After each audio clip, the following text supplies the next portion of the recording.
In the gilded cage of Miami's high-stakes real estate world, fortunes were built not with brick and mortar, but with whispers, intimidation, and the unspoken language of power. For Julian Croft, a man who carved skylines out of sheer will, this language was his native tongue. But for Elena Ramirez, a 22-year-old nursing student serving him sea bass, an entirely different language, one she wasn't supposed to know, was about to become a weapon. When the titan of industry, convinced of her ignorance, unleashed a torrent of cruel insults in Spanish, he saw only a timid waitress in a starched apron. He never conceived that this quiet, observant young woman would not only comprehend every venomous syllable, but would respond with a linguistic precision so devastating it would fracture his arrogance and expose the hollow core of his empire. This is the story of how a perfectly constructed sentence in a forgotten tongue became the first shot in a war for dignity that no one, least of all the billionaire, saw coming. The Azure Horizon was a temple built to worship money. Perched atop the 50th floor of a downtown Miami skyscraper, its floor-to-ceiling windows offered a panoramic view of Biscayne Bay, a glittering expanse of turquoise water and the toy-like yachts of the city's elite. Inside, the decor was a study in aggressive minimalism. Dark mahogany, brushed steel, and lighting so artfully subdued it made everyone look both mysterious and wealthy.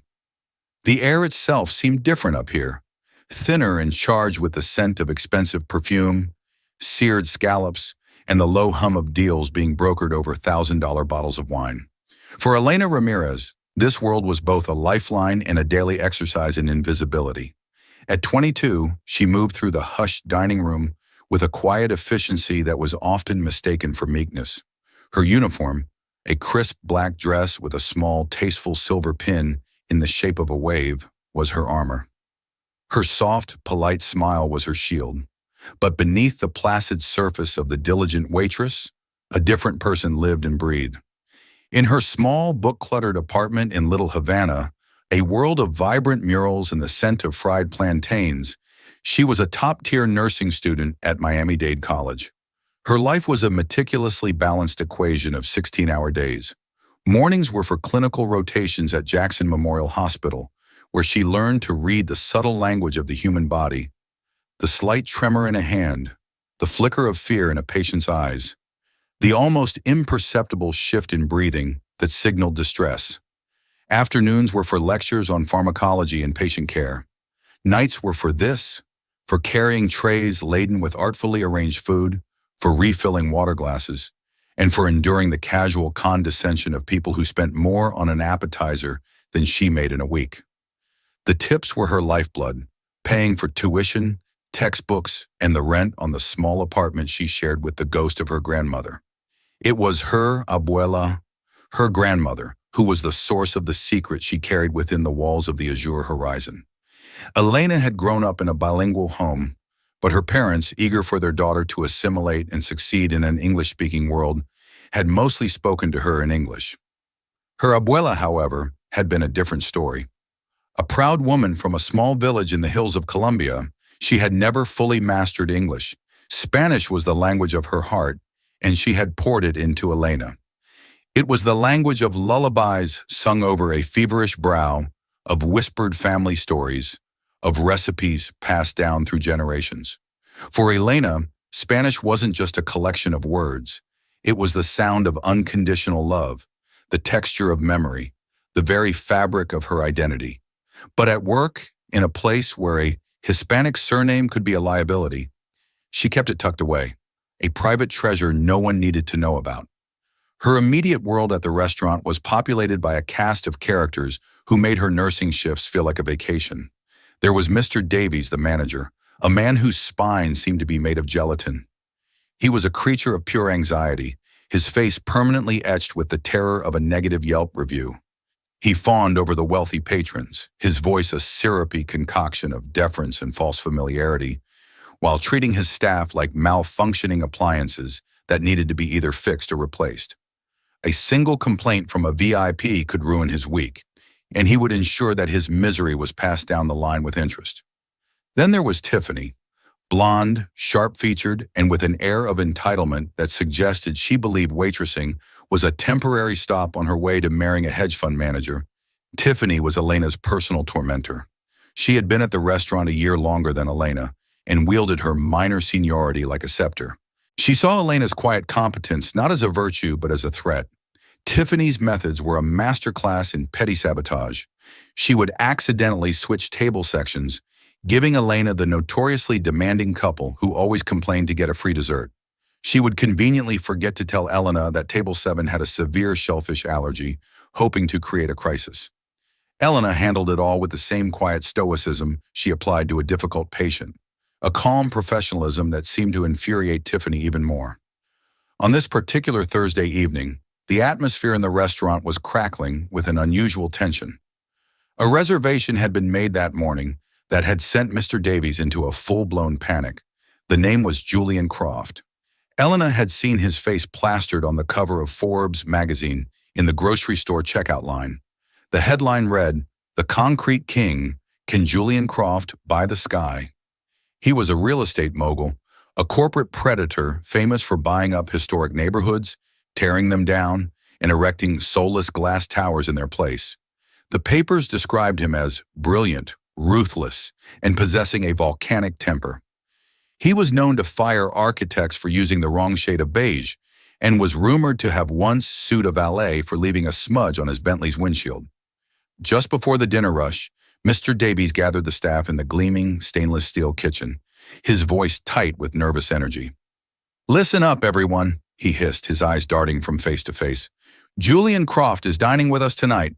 Table 32, the corner booth with the best view. This is not a drill. I want perfection. I want you to anticipate his needs before he has them. One mistake, one spilled drop of water, and it's not just your job on the line, it's the restaurant's reputation." His frantic gaze landed on Elena. "Ramirez, you're on table 32. A collective intake of breath swept through the other servers. Tiffany's perfectly glossed lips curled into a triumphant smirk. It was the ultimate trial by fire, a task so fraught with peril that success was survival and failure was career suicide. It was Davies' way of putting the new girl in her place, or perhaps setting her up to be spectacularly fired. "Sir, are you sure?" Elena asked, her voice calm and even, betraying none of the sudden lurch in her stomach. "Tiffany has more experience with our high-profile clientele." Davies gave her a thin, humorless smile. "I'm sure, Ramirez. I want our best foot forward. You're efficient, you're quiet. Don't make me regret this." Tiffany turned away, polishing a wine glass with a smug vigor that made Elena's jaw clench. The knot in her stomach tightened. This wasn't just about a difficult customer anymore. It was about surviving the night, about earning the tips that would cover next month's pharmacology textbook, about navigating the treacherous currents of a world that saw her as nothing more than a pair of hands. She smoothed down her apron, took a deep, steadying breath, and prepared herself for the arrival of the king. At precisely 8 o'clock, the low hum of the dining room seemed to falter. The arrival of Julian Croft was not an event. It was a shift in the atmospheric pressure. He didn't walk through the entrance. He consumed it. He was a man in his late 50s, impeccably dressed in a custom-tailored navy suit that probably cost more than Elena's car. He had a full head of silver hair, cut sharp and severe, and a face that looked like it had been carved from granite. But it was his eyes that commanded the room. They were a pale, piercing blue, cold and analytical, and they swept across the restaurant with an air of profound boredom, as if assessing everything and finding it all wanting. He was flanked by 2 younger men in expensive but ill-fitting suits. They looked like they had been dressed by a stylist who hated them. They radiated a palpable anxiety, their smiles too quick, their movements too jerky. They hovered near him like nervous pilot fish, swimming alongside a great white shark, hoping to feast on the scraps without being eaten themselves. Mr. Davies materialized from the shadows, his professional composure melting into a puddle of obsequious charm. "Mr. Croft, welcome. Welcome to the Azure Horizon. It is an unparalleled honor to have you with us this evening." Croft's gaze flickered over Davies for a fraction of a second before dismissing him entirely. He didn't offer a hand, just a curt, almost imperceptible nod. "My table," he said. His voice was a low, gravelly baritone that carried an unmistakable weight of command. "Of course, sir. Right this way," Davies chirped, practically tripping over himself as he led the trio toward the best seat in the house. Elena watched from her station, her heart beating a slow, heavy rhythm against her ribs. She'd served arrogant men before, men who snapped their fingers for service, men who looked through her as if she were a ghost. But this was different. Croft radiated a power that was so absolute, so self-assured, it felt like a physical force. It was a coldness that seemed to leach the warmth from the air around him. As Davies seated them, he gestured toward Elena, who was now approaching with menus and a silver tray holding chilled water glasses. "And this is Elena, Mr. Croft. She will be your server tonight. She's our very best." Elena forced the calm, professional mask onto her face. "Good evening, gentlemen. Welcome." Croft's cold blue eyes landed on her. It wasn't a look. It was an appraisal. He scanned her from head to toe, his expression flat and unreadable, as if he were examining a piece of property. He took the menu from her hand without a word, his fingers brushing hers for a brief, unpleasant moment. His touch was like ice. The two associates followed his lead, their eyes darting everywhere but at her. The meal began as a series of calculated power plays. Croft was a master of subtle psychological torture. He started with the wine list, a leather-bound tome filled with esoteric vintages. He pointed to a ridiculously expensive Spanish red. "This Vega Sicilia," he rumbled. "The 98. Tell me about the terroir in Ribera del Duero that year, specifically the limestone composition of the soil." It was a test designed to make her fail, but Elena, whose abuela had grown up just a few hundred miles from that very region, knew the answer. "The soil there is famously marl limestone, sir," she said, her voice steady. "The 98 vintage benefited from a long, dry ripening season, which combined with the limestone's excellent drainage, produced grapes with a very high concentration of flavor. It's considered an exceptionally balanced year." A flicker of annoyance quickly suppressed across Croft's face. He grunted, a sound of reluctant approval, and ordered the bottle. When she returned, he watched her every move with the predatory stillness of a hawk as she opened and decanted the wine. He waved away her offer of a preliminary taste. "Just pour." Each course was a new battleground. He sent back the octopus carpaccio, claiming it was sliced a millimeter too thick. He complained that the background music, a soft, unobtrusive jazz trio, was an insult to the auditory nerve. He found a microscopic flaw in the polish of his silverware. Each complaint was delivered in a low, cutting tone, directed not just at her, but at his cowering associates, who nodded along like bobblehead dolls. It was a performance of dominance, and Elena was his unwilling prop. Through it all, she remained a pillar of professional calm. She apologized sincerely, replaced the dish without protest, had the music volume adjusted, and brought a new set of silverware, all with a serene composure that she hoped concealed the simmering frustration inside. She could feel the eyes of the entire restaurant on her. Mr. Davies hovered near the kitchen entrance, wringing his hands while Tiffany watched from across the room, a look of undisguised, venomous hope on her face. The main courses had just been delivered. Croft was in the middle of a monologue about a hostile takeover, his voice a low growl that cut through the restaurant's decorum. Elena approached the table to clear away a side dish plate.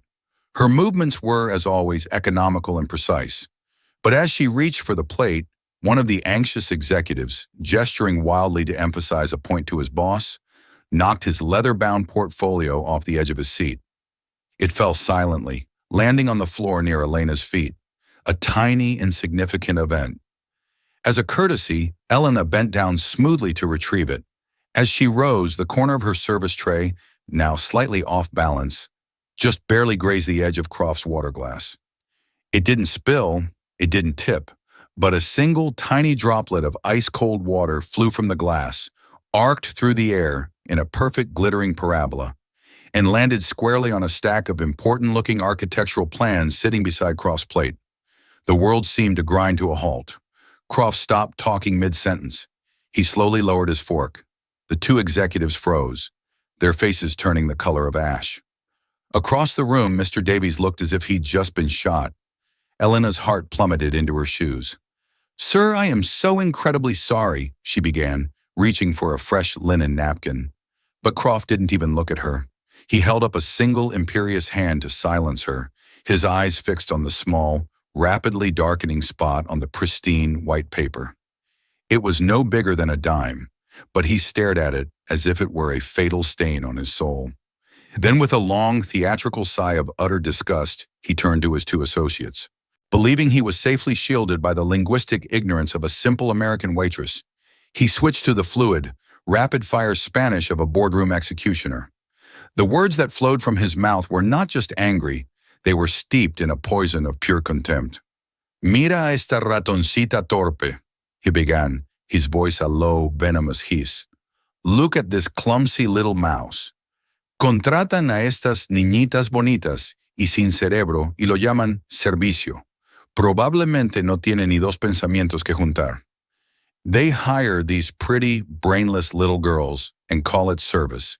She probably doesn't even have two thoughts to rub together." He tapped the damp spot on the paper with a manicured finger. "Ahora este documento está arruinado, absolutamente inútil, igual que ella. Solo sirve para estar de pie y verse bonita. Now this document is ruined, absolutely useless. Just like her. All she's good for is standing there and looking pretty." His associates, desperate to stay in his good graces, managed a pair of strained, sycophantic chuckles. In their universe, the boss's jokes were always funny, his cruelty always justified. They shot Elena glances of pitying disdain, secure in the cozy exclusivity of their shared language. They had no idea. They had no idea that for Elena, their secret language was the language of her heart. Every hateful, demeaning word had landed not on uncomprehending ears, but in a mind that understood its grammar, its cadence, and its brutal, soul-crushing intent with perfect, devastating clarity. The shield of her professionalism, so carefully maintained all night, finally shattered, not with a sound, but with a sudden, bone-deep chill.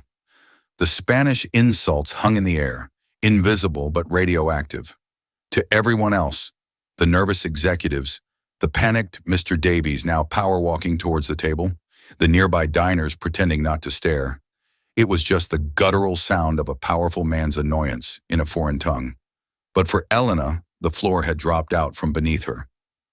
Ratoncita, little mouse, sin cerebro, brainless.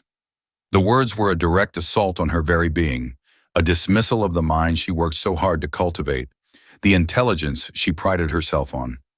It was the sting of every professor who had underestimated her, every patient who had refused to listen to her, every moment she had been judged by her appearance instead of her abilities. It was the culmination of 1,000 tiny cuts, and this one had finally struck bone. For a long, suspended moment, she simply stood there, the empty tray still in her hand, her face a carefully blank mask. Inside, a hurricane was raging. Her first instinct was the familiar one. Absorb the blow, apologize, retreat, survive the shift. But then, something else rose up, something she hadn't felt in a long time. It was the fierce, unyielding pride of her abuela. She could almost hear her grandmother's voice, a warm, stern whisper from her childhood. "Mija, nunca dejes que nadie te haga sentir pequeña. Tu mente es tuya. Nadie te la puede quitar. My child, never let anyone make you feel small. Your mind is your own. No one can take it from you." Julian Croft, savoring his moment of dominance, finally turned his icy blue eyes back to her. He expected to see a flustered, terrified girl, perhaps with tears welling in her eyes. He was preparing to wave a dismissive hand, to banish her from his sight. That is not what he saw. He saw her spine straighten. It was a subtle, almost imperceptible movement, but it transformed her entire posture from one of servitude to one of profound, unshakable dignity. Her chin lifted. The polite, vacant smile of the server vanished, replaced by an expression of glacial calm. She deliberately placed the tray on a nearby service stand, her movements measured and graceful. Then she looked directly at him. Her eyes, which he had dismissed as merely ornamental, were now sharp, focused, and locked onto his with an unnerving intensity. They held the quiet confidence of a nurse who had seen true suffering and was not intimidated by a rich man's tantrum. The two executives felt the change in the atmosphere. Their nervous laughter died in their throats. Mr. Davies, now just a few feet away, skidded to a halt, his face a rictus of panic. He sensed a catastrophe unfolding but couldn't understand its nature. The silence stretched, charged and heavy. It was Elena who broke it.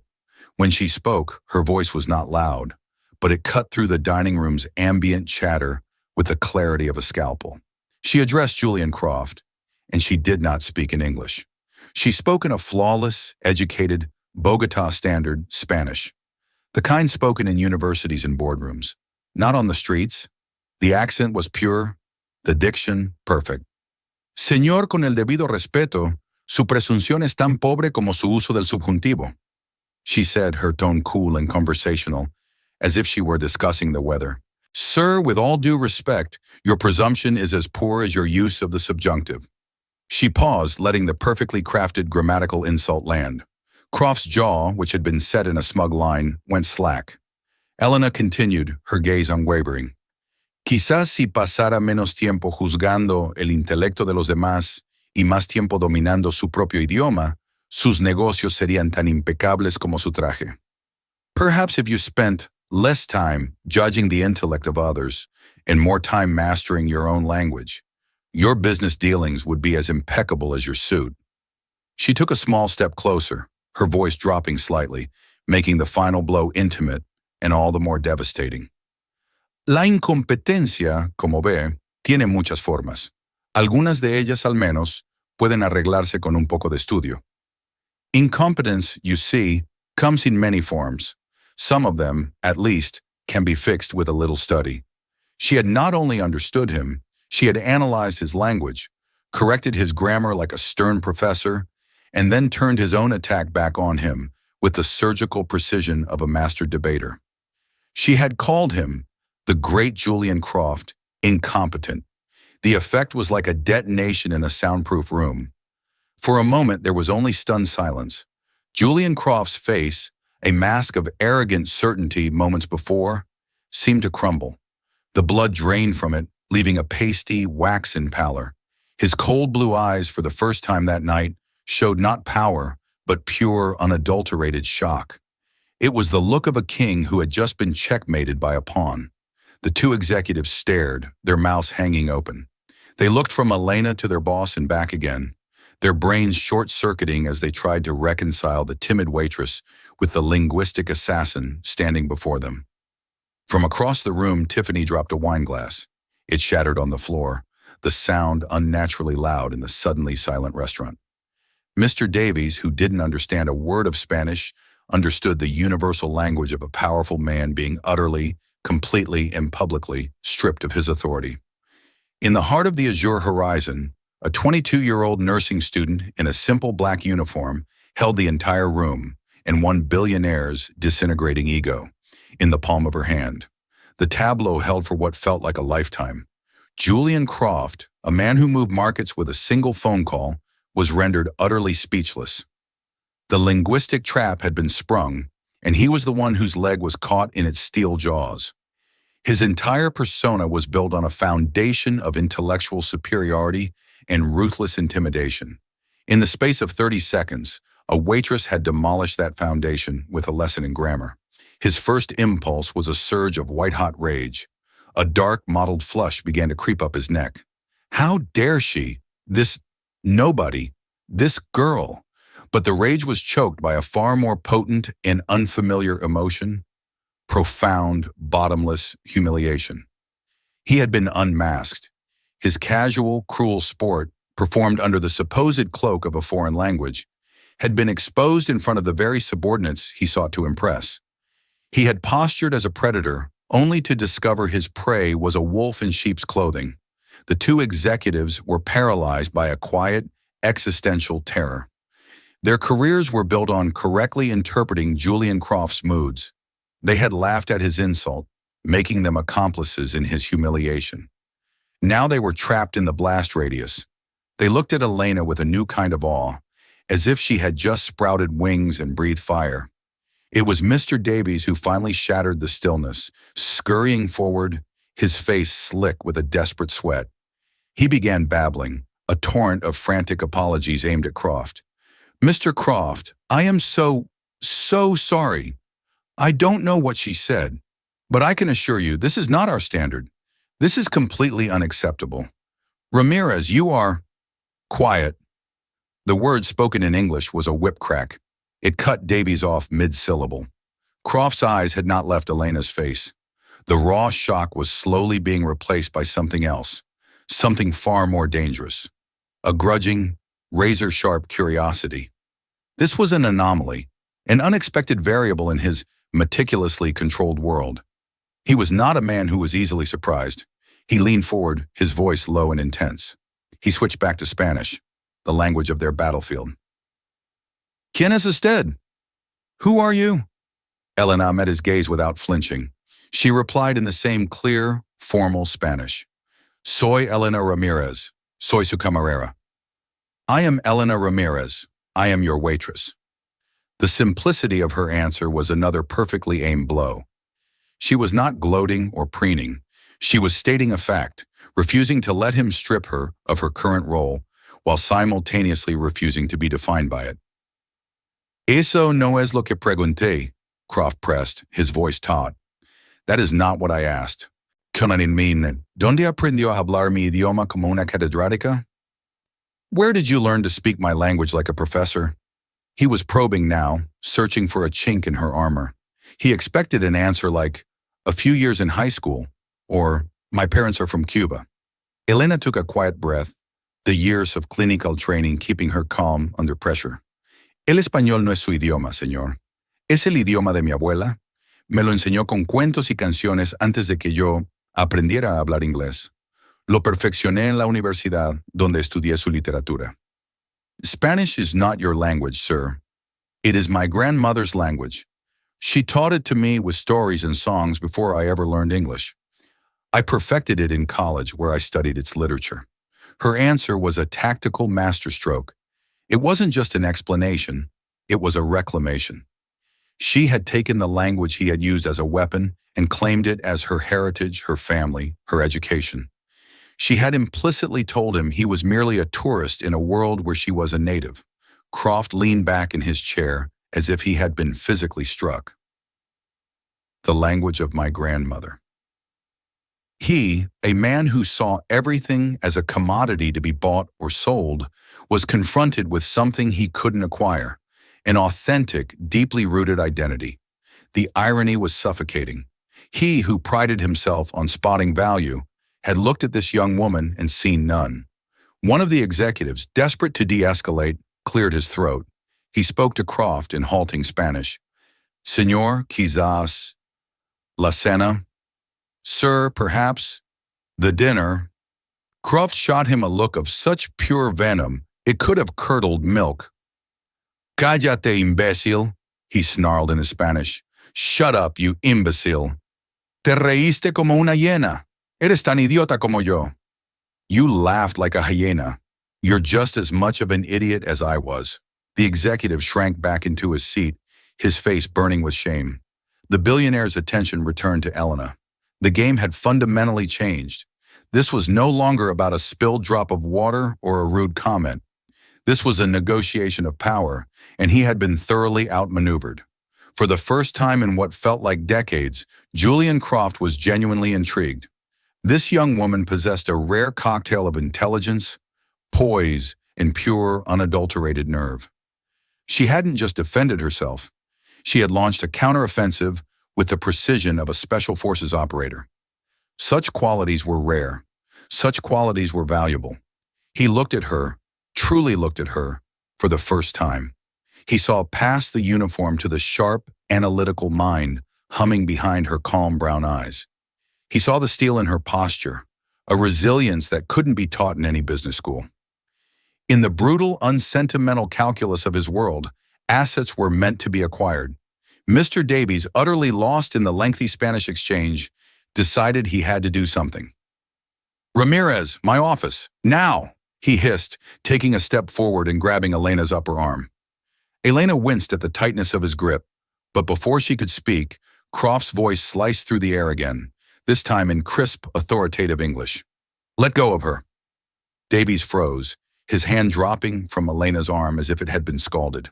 She is not going anywhere, Croft continued, his icy gaze pinning the manager to the spot. In fact, I believe Miss Ramirez and I have a great deal more to discuss. He gestured with one elegant manicured hand to the empty chair beside him, the one recently vacated by his terrified executive. Please, he said to Elena, the word sounding stiff and unnatural on his tongue. Sit.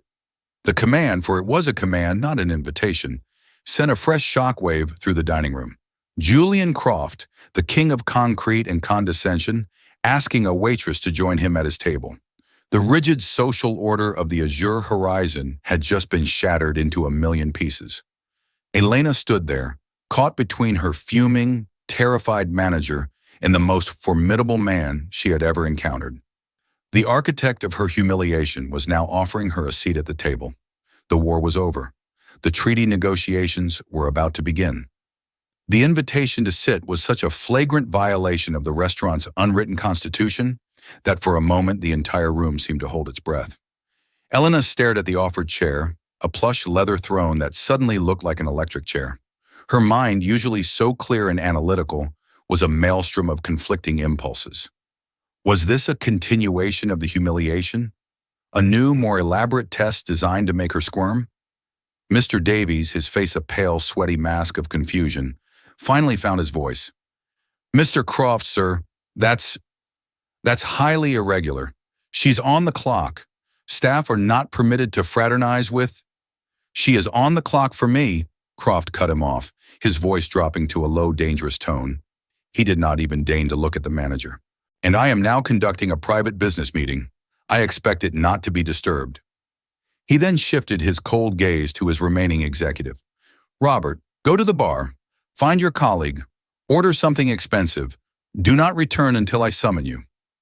The man, grateful for the reprieve, practically leaped from his chair and scurried away, leaving a supercharged silence in his wake. Croft's eyes were back on Elena, expectant.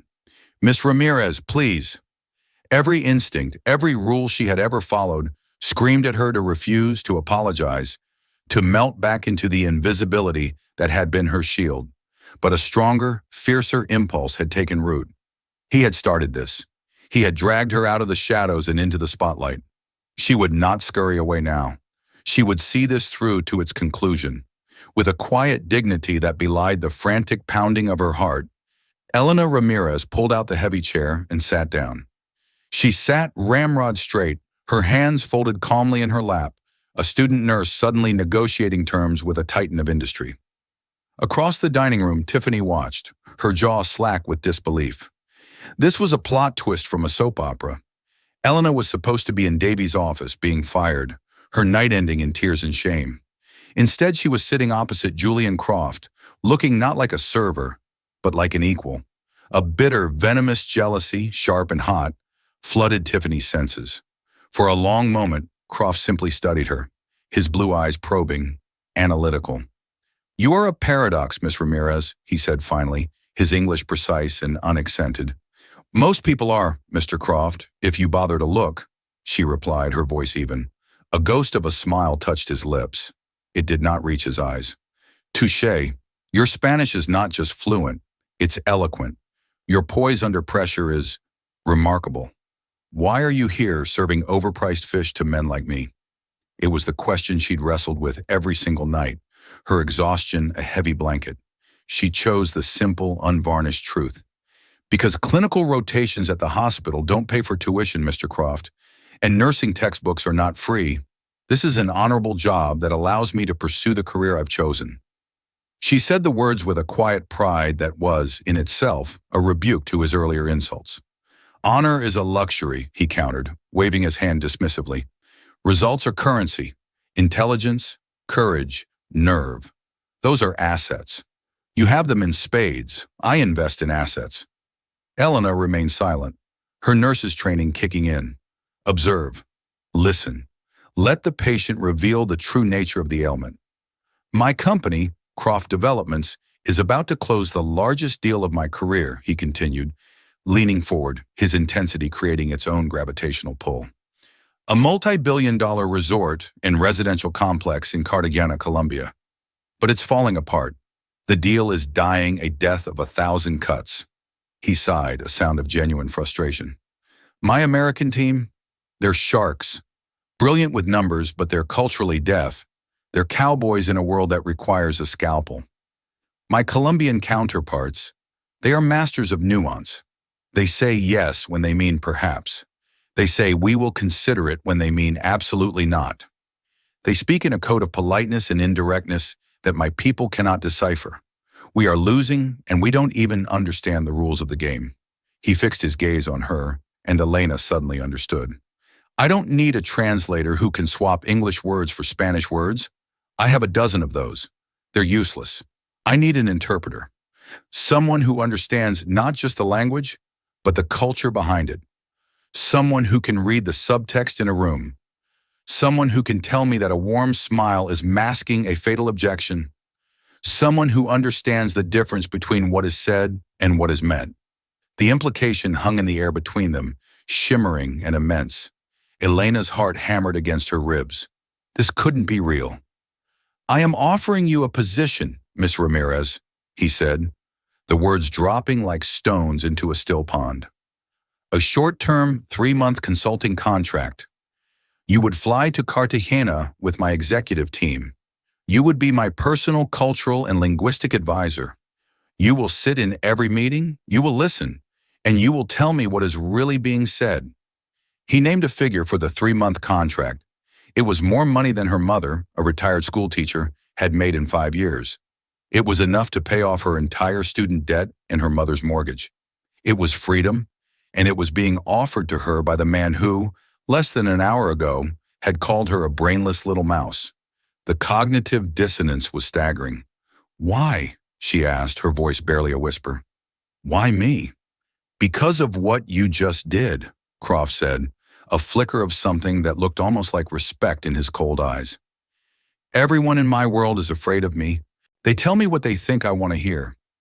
You, Miss Ramirez, with your job on the line, told me the truth. You corrected me. You challenged me. In my business, that kind of courage is rarer than a flawless diamond. I don't trust sycophants. I might just be able to trust you. He leaned back. So, what do you say? Elena looked at his expectant face, then around the opulent restaurant that had been both her prison and her salvation. He was offering her a door out of the cage, but the door was being held open by the zookeeper who had enjoyed rattling the bars. Could she work for him? This arrogant, cruel, brilliant man? Could she accept a future born from a moment of such profound disrespect? I need time to think, she said, her voice regaining its strength. Croft nodded slowly, a flicker of surprise in his eyes. He had clearly expected an immediate, grateful acceptance. Her hesitation seemed to intrigue him even more. You have until 9 a.m. tomorrow. My office. He slid a thick, heavy business card across the table. The embossed letters read simply, Julian Croft, CEO, Croft Developments. Don't be late. With that, he stood, dropped a sheaf of $100 bills on the table, enough to cover the bill 10 times over, and strode out of the restaurant without a backward glance, his 2 executives trailing in his wake like chastened children. Elena sat alone at the table, the business card feeling hot and heavy in her hand. The entire restaurant was staring at her. Mr. Davies looked like he was about to faint, but the most venomous glare of all was coming from Tiffany. As Elena finally rose and made her way back to the staff area, Tiffany cornered her by the swinging kitchen doors. Well, well, Tiffany hissed, her voice dripping with saccharine poison. What was that all about? Did you have to offer him something from your personal menu to get a tip that big? The insinuation was vile, but Elena was too emotionally and mentally drained to engage. It was a misunderstanding, Tiffany. A misunderstanding that gets you a seat at the billionaire's table and his business card? Tiffany scoffed, her eyes narrowing to slits. I don't know what kind of game you're playing, you little charity case, but I've worked too hard to let some quiet little snake come in here and get special treatment. For the rest of her shift, the sabotage was no longer subtle. An entire tray of champagne flutes that Elena was carrying was accidentally tripped by Tiffany, sending glass shattering across the floor. A complex dinner order she put in for another table was mysteriously voided from the computer system, earning her a vicious reprimand from a furious Mr. Davies. Tiffany began a whispering campaign, telling the other servers that Elena had propositioned the customer that she was a gold digger. Elena realized with a sinking feeling that even if she turned Croft down, her life at the Azure Horizon was over. Tiffany, consumed by a toxic, corrosive envy, would make every shift a living nightmare. The world she had known, the cage that had also been her sanctuary, was already compromised. The choice was no longer just about accepting an incredible offer. It was about escaping a place that had suddenly become hostile and unbearable. The path forward was terrifying and uncertain, but the path back was now blocked by a wall of flames. The walk home through the humid Miami night was a surreal journey. The familiar sounds of Little Havana, the distant pulse of salsa music, the clatter of dominoes from a corner cafe, the rapid-fire Spanish of neighbors chatting on their porches, were a muted soundtrack to the symphony of chaos in Elena's mind. Julian Croft's business card in her pocket felt like a block of lead. Her small apartment, usually a haven of calm, felt like a pressure cooker. She sank onto her grandmother's old floral sofa and stared at the card. The sum of money he had offered was an abstraction, a number so vast it seemed to belong to another species of human. It was the answer to every prayer she and her mother had ever whispered. It meant her mother could finally afford the knee surgery she desperately needed. It meant Elena could finish her nursing degree without the crushing weight of debt that promised to follow her for decades. It meant she could finally breathe. But the cost of that breath was tying her fate to Julian Croft. She replayed his words in her mind, the ugly Spanish phrases echoing with perfect clarity. Ratoncita torpe, niñita sin cerebro. Clumsy little mouse, brainless little girl. He hadn't just insulted her, he had dehumanized her for sport. To accept his offer felt like a betrayal of her abuela's memory, a tacit forgiveness of his cruelty. It felt like selling a piece of her soul for a life of ease. Her phone buzzed with a text from her mother. Just checking in, mija. Hope it was a good night. Don't work too hard. Te quiero. I love you. Tears pricked Elena's eyes. Her mother had sacrificed everything for her, working double shifts as a hotel maid for 20 years to give Elena a chance at a better life. This offer wasn't just about her. It was a chance to repay a lifetime of love and sacrifice. How could she, in good conscience, turn that down? The conflict was a physical ache in her chest. One path offered her pride, but a continuation of the grueling struggle. The other offered a golden future, built on a foundation of moral compromise. Another text came through. It was from Leo, a kind young busboy at the restaurant. Hey, you okay? Tiffany is telling everyone you got fired for hitting on a customer. Davies isn't denying it. Watch your back.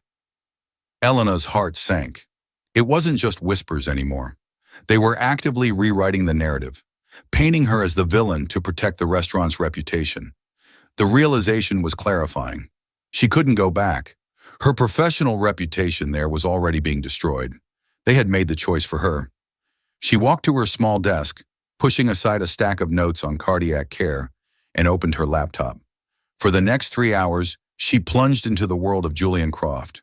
She read articles about his ruthless business practices, his hostile takeovers, his scorched earth litigation tactics. But she also found articles about the Croft Foundation, a massive philanthropic organization that built schools in underserved communities and funded medical research. She read an interview where he spoke with surprising passion about the importance of structural integrity and architectural beauty, decrying the cheap, cookie-cutter buildings that populated most cities. He wasn't a simple villain from a fairy tale. He was a complex, contradictory, and deeply powerful man, and he had, in his own brutal way, recognized something in her. She thought about her nursing studies. The most important lesson she had learned was that you couldn't treat a symptom, you had to diagnose the underlying disease. Croft's company was failing in Colombia because of a disease of arrogance and cultural ignorance. He was asking her to be the cure. This job wasn't just about translating words. It was about translating worlds. It was the ultimate diagnostic challenge. A new feeling began to emerge, cutting through the fear and indignation. A spark of defiant purpose. Croft had underestimated her once. Perhaps the ultimate victory was not to walk away, but to step directly into his world and prove him wrong every single day. She wouldn't be his employee. She would be a specialist, a consultant. She wouldn't just be his translator. She would be a constant, living reminder of his colossal misjudgment.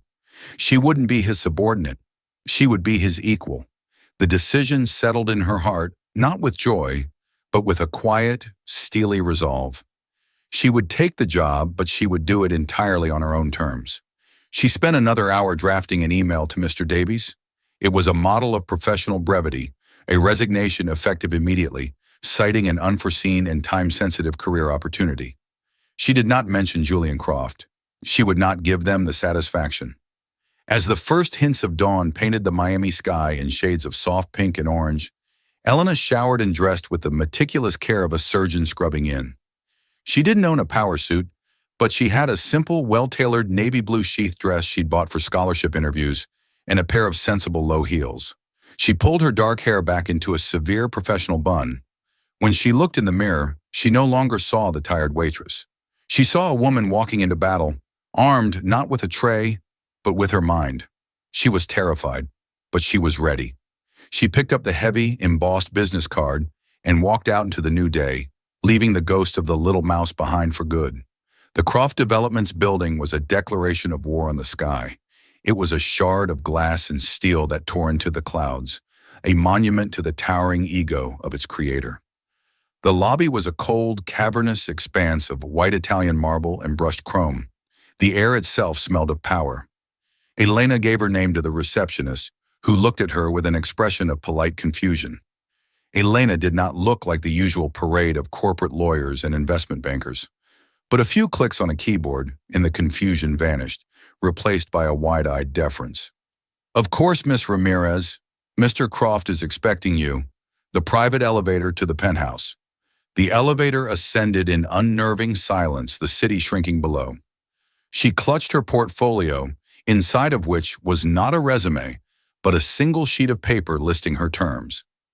This was not a job interview. It was a negotiation. The penthouse office was larger than her entire apartment building. 3 walls were pure glass, offering a godlike view of the city and the ocean beyond. A single massive desk of what looked like petrified wood sat in the center of the room. Julian Croft was standing by the window, looking down at the kingdom he had built. He turned as she entered.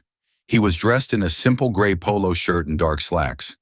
It was a calculated performance of casualness, meant to put her off balance. It didn't work. "Miss Ramirez, you're punctual. I appreciate that," he said, gesturing to one of 2 leather chairs in front of his desk. "Thank you, Mr. Croft," she said, remaining standing. "Before we go any further, I'd like to discuss the terms of my engagement." His eyebrows shot up. "You have terms?" The surprise in his voice was genuine. "I do," Elena said, her voice clear and steady. She had rehearsed this. "First, the role. I will not be an employee. I will be an independent consultant. My sole responsibility is to you, to provide my expert analysis. I will report to no one else." Croft watched her, his expression unreadable. "Second," she continued, "my analysis will be unfiltered. You are hiring me for my perception, and I will not temper it to protect the feelings of your executives. You will hear the truth, whether it is pleasant or not." She took a breath. "Third, my nursing education is non-negotiable. I have already arranged to take my final semester's classes online. I will require 2 evenings a week and 1 full day on weekends of uninterrupted time for my studies. The success of your project will not be compromised, but neither will my future." She had saved the most audacious point for last. "And finally, regarding my compensation, the figure you proposed is acceptable. However, I want a clause added to the contract. If this deal in Cartagena is successful because of my contributions, a judgment you will make, the Croft Foundation will fully fund the construction and staffing of a new community health clinic in Little Havana, my neighborhood. We can call it the Abuela Sofia Medical Center, after my grandmother." She had laid it all on the table. It was a breathtaking gamble, but it was a strategic one. She had reframed the entire relationship. She was not accepting a job. She was offering a solution. And she had transformed her fee from a simple payment into a legacy, forcing him to invest not just in her, but in the community that had shaped her. It was checkmate. Croft was silent for a full minute, staring at her, the gears turning behind his cold blue eyes. He had expected her to negotiate for more money, a company car, a corner office. He had never, in his wildest dreams, expected a demand for a community clinic named after her grandmother. He had tried to buy an asset, and the asset was now dictating the moral terms of the acquisition. Finally, he walked slowly to his desk and sat down. He leaned back in his chair, and a strange sound filled the room. It was a short, sharp bark of a laugh. It wasn't a laugh of mockery. It was a laugh of genuine, surprised, and profound respect. "Miss Ramirez," he said, a slow, authentic smile spreading across his face for the first time. "You are far more dangerous than I ever imagined." He extended a hand across the vast expanse of his desk. "Draw up the contract with my legal team. Tell them to include the clinic." As Elena took his hand, the grip firm and dry, she knew this was not a happy ending. It was the beginning of the most difficult, complex, and treacherous chapter of her life. Working for Julian Croft would be a daily war of wills, a constant tightrope walk over a canyon of egos and ambition. But as she looked out the window at the sprawling city, a world of infinite possibility, she no longer felt like a little mouse. She had walked into the lion's den, not to be eaten, but to be heard. The waitress was gone. In her place stood a woman who knew her own worth, in every language imaginable.